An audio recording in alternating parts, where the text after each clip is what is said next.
Ассалаумағалейкум құрметті достар. Бүгін мен сіздерге 2009 жылы жарық көрген қазақстандық триллер Адасқандар фильмін қысқаша айтып беретін боламын. Оның толық нұсқасын менің арнамнан көрсеңіздер болады, астына сілтемесін қалдырдым. Кеттік ендеше. Фильмнің басы трассада келе жатқан көлік жолды қысқартамын деп басқа жолға бұрылады. Сол жермен келе жатып ол негізгі тас жолды таба алмай жатқанын түсінгендей болады. Ол суды ішіп бөтелкенің ішіне сағызды түкіріп лақтырып кетеді. Біраз жүргеннен кейін әлгі бөтелкені жолда байқап қалып, әйелінің не болды деген сұрағына бұл жерден өткен сияқтымыз, айналып жүрміз деп айтады. Сол кезде әйелі ол трассадан кетпе деп едім ғой деп сөйлей бастайды. Солай араларында ұрыс басталады. Көліктері оталмай қалып, осылай жұбайы одан әрі ашулана түсіп, араларындағы ұрыс өршиді. Әйелі оған қатты сөйлеп ренжітеді. Неудачник. Чего? Неудачник. Ты опять начинаешь? Неудачник. А ну заткнись. Ну что ж ты сделаешь? Слушай, не заводи меня. Тряпка! Көлігін шұқылап жүріп, күн батып кетеді. Азанда ұйқысынан тұрған ер адам өз отбасының жоқ екенін көріп, оларды шақырып, айқайлап іздей бастайды. Көлігі ақыры оталмайды. Ары қарап, бері қарап жүріп, алыстау жерде бір үйдің төбесін көреді. Отбасы сол жерге кеткен шығар деген оймен ол сонда жол тартады. Үйдің жан-жағын бір қарап, есігін тоқылдатып, ешкім шықпаған соң ішіне кіреді. Дәлізбен келе жатып, артында қара ит отқанын байқайды. Есік тықылдап, жалт қарап, кейін алдына қараса, ит жоқ болып кетеді. Есікті ашып кіріп, айналасын жаймен аралап, көзбен бір шалып өтеді. Үстел үстіндегі наннан ауыз тиемін дегенде ішке қарт адам кіріп келеді. Кешіріңіз деп нанды орнына қойып, мен әйелімді іздеп жүрмін. Біз адасып қалдық, көлігіміз сынып қалды дегенде әлгі шал, иә, мен білемін. Мен түнде сенің сигнал бергеніңді естідім. Отыр дейді. Жігіт шалдың киімінің бір түймесі жоқ екенін байқайды. Біз сені күттік деп айтады. Таңырқаған жігіт, кім ол біз дегенде артынан бір қыз кіріп келеді. Әйел мен баланы көрмедіңіздер ме деген жігітке ешкімді көрмедік дейді. Трасса алыстығын, қай жерден қоңырау шалуға болатындығын сұраған жігітке бұл жерде қыстақтар мен ескі мазардан басқа ештеңе жоқ, жаяу шыға алмайсың дейді шал. Кейін жігіт қайта көлігіне келіп, жан-жағына қарап, машинасының астына қарап, жолды өзі іздеп көрмек болады. Келе жатып, ол қара итті тағы да байқап қалады. Таңырқаған жігіт артына бір қарап, ары қарай жолды іздеп кетеді. Осылай іздеп келе жатып, ол қайта өз көлігіне айналып келгенін көреді. Ал көліктің ішінде қыздың отқанын көріп, бұл жерде не істеп отырсың, ішіне қалай кірдің деп сұрайды. Сенің қалыңды білейін деп келдім дейді қыз. Сонда жігіт, мен не болып жатқанын түсінбей жатырмын. Трассаны іздеп шықтым, бірақ бәрібір осында айналып келдім. Отбасым жоғалып кетті. Мүмкін сен олардың қайда екенін білетін шығарсың деп сұрақтың астына алады. Сонда қыз, мен ештеңе білмеймін. Біз тек шақырамыз деп кетіп қалады. Келсе есік жабық тұрады. Түсінбей есікті кілтпен ашады. Сөйтіп көлігінің астына бір қарап, бұзылған машинасын кітаппен жөндемекші болады. Сол кездерде бір заты түсіп, оны алайын дегенде шалдың түймесін көріп қалады. Ол түймені алып, қайта үйге қарай бет алады. Ешкім жоқ екенін біліп, әр бөлменің есігін ашып, ішін көреді. Тек бір есік қана құлыппен жабылған болып, ішінде не бар екенін білгісі келеді. Шығып терезеден де қарайды, бірақ ештеңе байқамайды. Сонда құдықты көріп, соған бара жатқанда, саған су керек пе деп шал артынан пайда болады. Шошыған жігіт оған қазір ғана жоқ едіңіз деп тапқан түймесінің қалталарынан іздей бастайды. Бірақ ол түйме шалдың кеудесінде тағылып тұрғанын көреді. Егер қаласаң бізде түнеп шықсаң болады деп жігітке айтады. Қонбайтынын білдіріп, мен жолды іздеп шығып қайта өз көлігіме қайтып келдім. Бұл қалай, түсіндіріп бересіз бе дейді шалға. Сонда ол айттым ғой. Бұл жерде адасу оңай деген сәтте үйдің ішінен қыздың айқайлаған дауысы шығады. Күн батарда сондай болып тұрады деп түсіндіреді. Машинасына ұйықтап жатып, тарс еткен дауыстан шошынып оянады. Терезесін ашып, фарын жағып, далаға шығып, айналып көреді. Қайта келіп ұйықтап қалады. Сонда тағы тарс еткен дауыстан оянып, фарларын жағып өшіріп жатқанда, әйелі мен баласының кетіп бара жатқанын көріп, арттарынан жүгіреді. Бірақ олар жоқ болып кетеді. Таңертең оянып, басы қатып жатқанда, қыз терезені тоқылдатып, жігіт қорқып кетеді. Қыз әкесінің тамаққа шақырып жатқанын жеткізеді. Бұл жерде ешкім жоқ қой, тіпті мал да жоқ, қалай тұрасыңдар деген сұраққа қыз, біз бұл жерден емеспіз, кейде осында тоқтаймыз, туысқандарымыз тұрады бұл жерде дейді. Қай жерден келдіңдер деген сұраққа еш жерден, сені ренжітетін жауапты іздемей қой дейді қыз. Жергілікті тұрғындар емес екенін білген жігіт шалдан бұл жерде не істеп жүргендерін білгісі келеді. Алайда шал жай біреуді күтіп отқанын айтады. Жұмбақтамай сөйлегенін қалаған жігітке неге трассадан бұрылып кеттің деп сұрамадым ғой деп шал оны орнына қояды. Жабық тұрған бөлме туралы сұрай бастайды. Ол жерде қызының ұстамасы ұстап қалғанда жауып қоямын деп түсіндіреді. Бірақ қызым жаман емес, жақсы әйел болады деп мысқылдап жігітке қарап айтады. Түсінбеген жігіт, кешіріңіз деп шығайын дегенде шал не көмек керек деп үн қатады. Жолды көрсетіп жіберуін өтінеді. Тырысып көрейін деп келіскен қария дөңгелектерін үйге кіргізіп қоюын қалайды. Неге десе, жай бір жағдайлар болып қалса тағы дейді қарт кісі. Жігіт екі дөңгелегін шешіп, жан ұясына хат қалдырып кетеді. Дөңгелектерді үйге кіргізіп, жабық бөлменің сыртынан тыңдамақшы болғанда, қария мен қыз оны күтіп тұрады. Жолға шығады.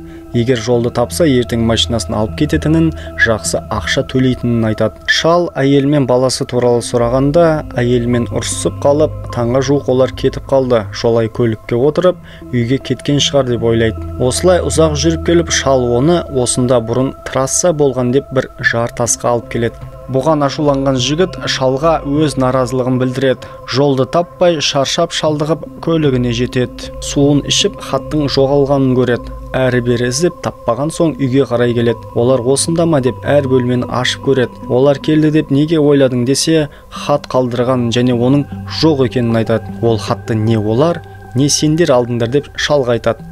Сонда өзіңді бұл тізімнен алып тастадың ба дейді шал. Сонда жігіт ашуланып, менің күлетін жағдайым жоқ. Хаттың бізге түкке керегі жоқ дейді шал. Жігіт машинаның дауысын естіп, далаға жүгіріп кетеді. Бірақ ешқандай машина жоқ екенін көріп, шыдамы таусылып, естідім ғой деп жылай бастайды. Қара итті қайта көріп, оны қуады. Қыз келіп оны құшақтайды. Есін дұрыс білмей үйде қызбен бірге түнейді. Арасында әйелінің елесін көреді. Таңертең тұрып, дөңгелектерін қарап қойып, шалбарының ауы неге ашық екенін түсінбей, жауып жатқанда бөлмеде жыланды байқап қалады. Қорқып, бірдеңе қылып шығып кетеді.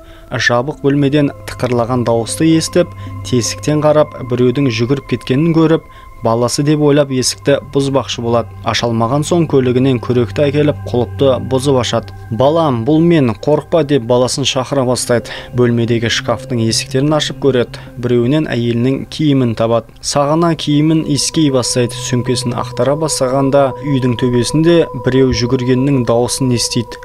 Төбеге шығып, баласының сөмкесін, ойыншығын, қам болған киімін көріп, уайымдай бастайды. Төбеден түсіп, жан-жағына бір қарап, үй алдындағы құдықты байқап, ішін көрмекші болады. Құдықтағы шелекті алып шықса, онда өзі жазып кеткен хатты табады. Не болып жатқан түсіне алмай отқанда көлігі өртеніп жатады. Соны көре сала жүгіріп өшіруге тырысқанымен, бірақ ештеңе жасай алмайды. Канистрді алып үйге келе жатып, есінен танып қалады. Есін жиса, қыз бетін сүртіп жатыр екен.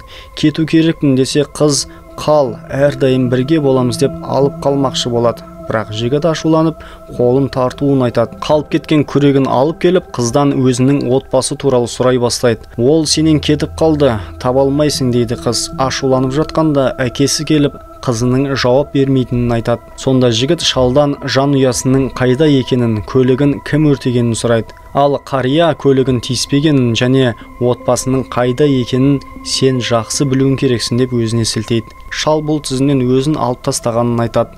Сонда жігіт олармен не істедің деп ызалана бастайды.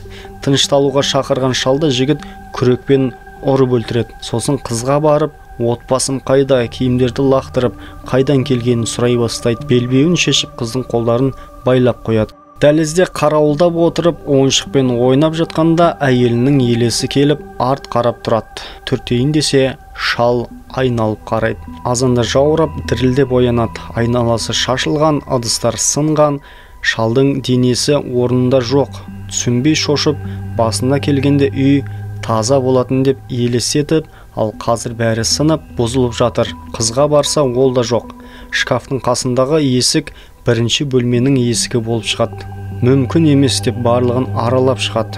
Бір дөңгелегінің жоқ екенін байқап, басқа бөлмеден тауып, оның ақтарылғанын көреді. Ашылған қорапты тауып, үстелде шашылып жатқан ұнтақтарды көріп, түсінбей отқанда қара киінген қыз бен шал пайда болып, ақиқатты білгің келген еді, соның уақыты келді дейді. Бұл мүмкін емес деп таң қалып қалады.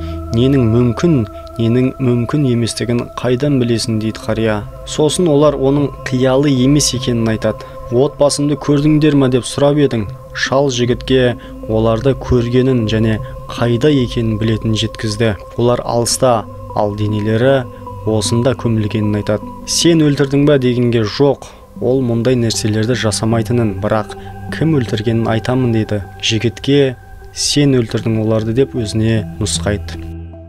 Ты их убил. Что ты несешь? Собственными руками.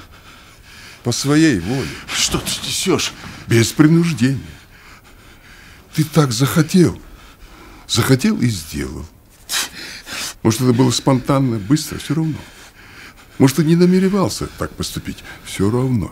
Ты это сделал. Я не убивал. Иди к машине.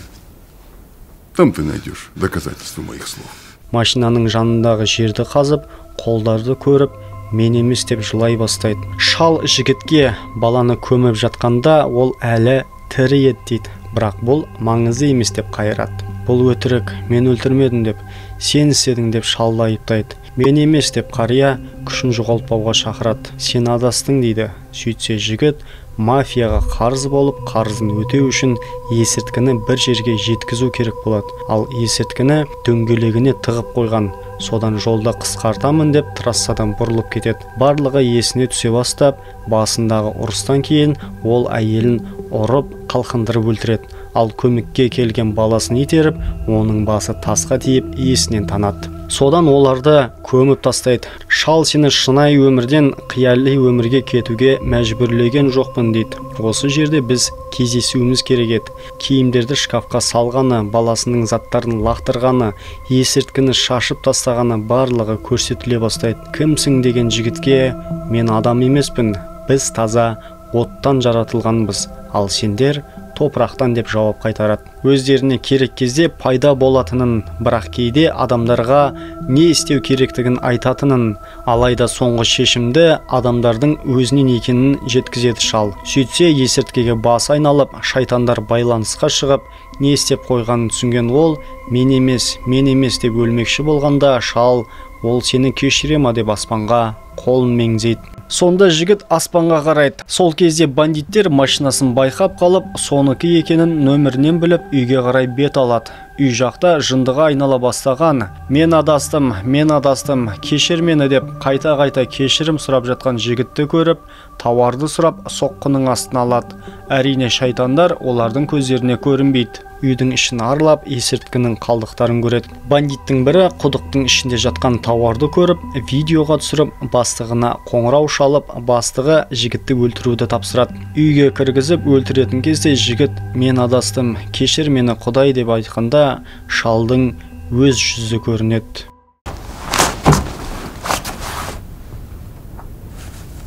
Прости меня. Господи.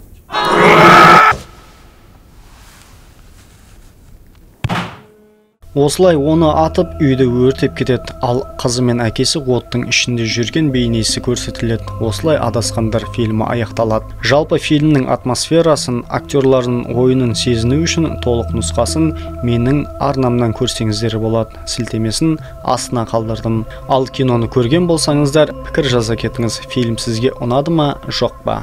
Келесі кездескенше.